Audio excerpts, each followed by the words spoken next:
So there's an article in The Wire that is equating Hindu pride to extremism and violence. And there's a lot of articles like these. And this is a very common theme in news outlets that belong to the left. So let's talk about this article today. My name is Sham Sharma. Welcome to the Sham Sharma Show.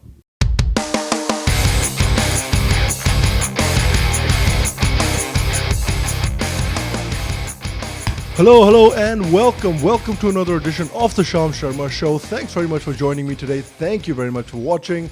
I appreciate you. Just a little bit of housekeeping, guys. I will be talking this weekend on Sunday to Ashutosh Muglikar and to Prasad Karwa of India Pe Charcha. It is another new YouTube channel and they're doing really well. So I would really recommend that you go check them out.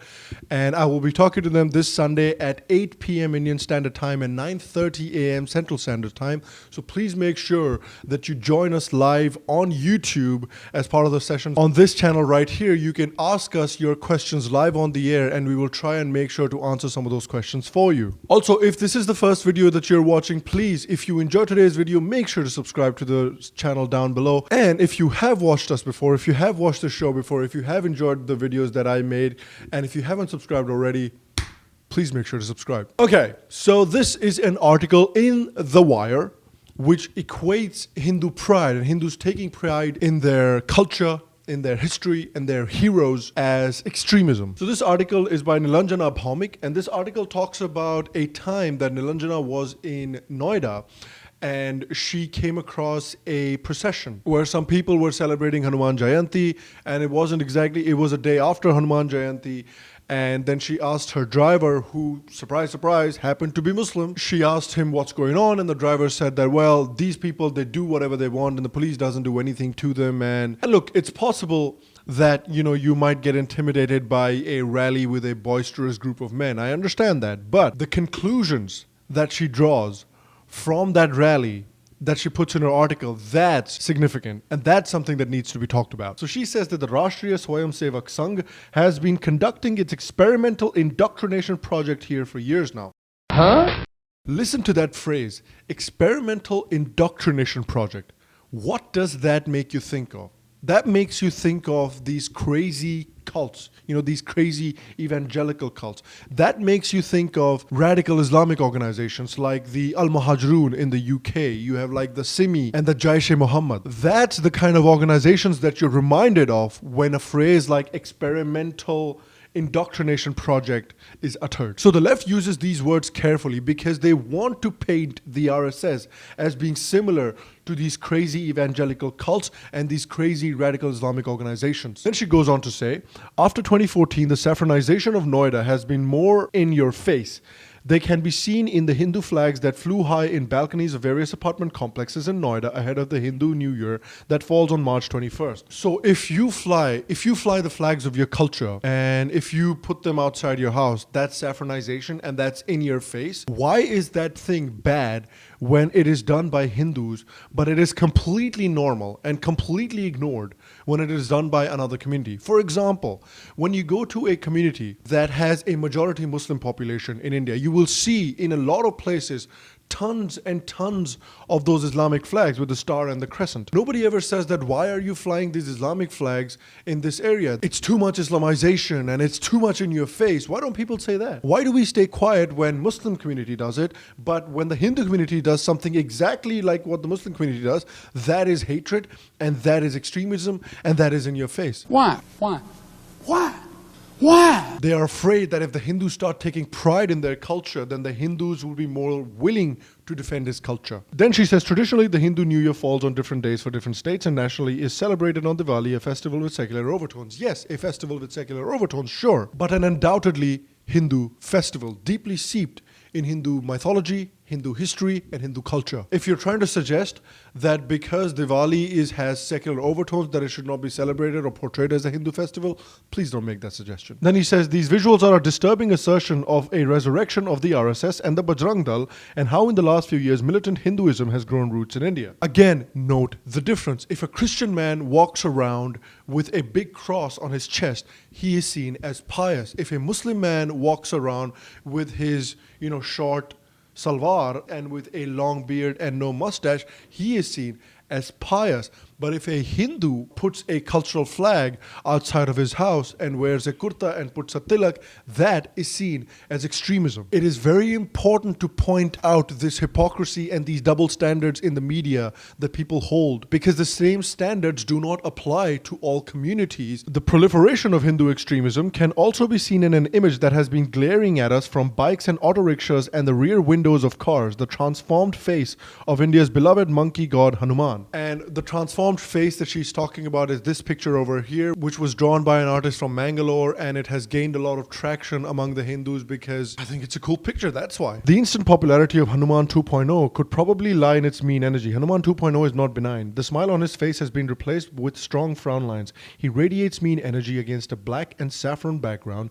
His thunderous expression spells danger and makes it clear that he is no longer a server but a destroyer. If you think that Hanuman is a pacifist server, then you obviously do not know Hanuman, and you obviously do not know the Ramayana. He is not a pacifist. He is willing to fight for his beliefs, for his convictions, and this is why he resonates so much with the youth today, because he stands for strength, he stands for courage, he stands for loyalty. These are all qualities that are very attractive to young people, and these are all qualities that Hanuman embodies. And then she talks about the machismo of Lord Hanuman is a huge influencer in their lives. They're more aggressive, they want more power and influence, they want to flex their muscles and be counted. They have little to no education, the most expensive smartphones, designer clothes, swanky cars, and more money than they know what to do with. And here's the thing, there are two things here in this line over here. The first thing is an actual concern that, a lot of these people in Noida, their families have almost become millionaires overnight after their land acquisitions by the companies. So there are these people who have a lot of money and then no incentive to really invest in education or invest in a job or things like that, and they just live their lives. And that is something that should worry people. So there is an aspect of that is understandable here. The other aspect is that what essentially he's been trying to set is that the only reason why you would take an interest and take pride in these symbols is if you don't have very good education. Then she says Noida is the new India, and the enormous success of Hindutva groups in Noida is a warning that we will do well to pay heed to. Yes, you should pay heed to it. You should be aware that there are Hindus now that are starting to take pride in their culture, that are starting to fight back against the bias that they say in the media, that the bias that they see in politics, that the bias that they see in academia and among the intellectual circles. They're starting to stand up. They're starting to rediscover their pride in their culture, a culture that has been whitewashed in the history textbooks. And the success of this picture of Hanuman in Noida and across the country illustrates something that I've been thinking about for a very long time, that Hinduism has for a very long time had a branding problem. We've often been very, very inefficient in communicating what we bring to the table to other people. And even to Hindus themselves. In the West, there are so many things that people like about Hinduism, but they give the credit of it to Buddhism. They think that Buddhism came up with it, not Hinduism. And I know that the academics in the West take all the good things that Hinduism has attributed to Buddhism. I know that. But at the same time, we have not been able to communicate these issues as well as we could have. And I'll give you a simple example. Look at the picture over here. And look at the picture over here. Now, this is a very traditional picture, and I have a lot of respect, and I have a lot of affinity, and I have a lot of feeling for this picture. Of course I do. But what I'm saying about this is that this is badass. This elicits that machismo. When you think about which of these two are you more likely to follow into battle? And I know, again, I'm not trying to disrespect this picture here. I understand, because I respect it too. That's not what I'm trying to say. Please don't take this out of context. But what I'm trying to say is, from a branding perspective, this looks more like somebody that you'd follow into battle. And when you're trying to build that feeling of pride, when you're trying to build that feeling of strength in the young people and in people in general, you need branding. The reason that picture of Hanuman has been so successful is because it elicits those same feelings of pride and of courage and of strength. And that kind of branding is very important. So here's what I want you guys to do. I want you to use the hashtag Rebranding Hinduism. And I want you to post a badass picture of a Hindu hero or a Hindu deity on your Twitter page or on your Facebook page, and use the hashtag Rebranding Hinduism for a week. I want you to do this for a week. I will do this myself. I will be posting this picture of Shiva on my Twitter profile, and I will post one new badass picture of a Hindu hero or a Hindu deity on my Twitter. every single day for a week. And I want you to do the same. I want you to use the hashtag and I want you to tweet at me. I want these biased journalists and this biased media to know that our pride that we're developing in our culture and our heroes is on its way up.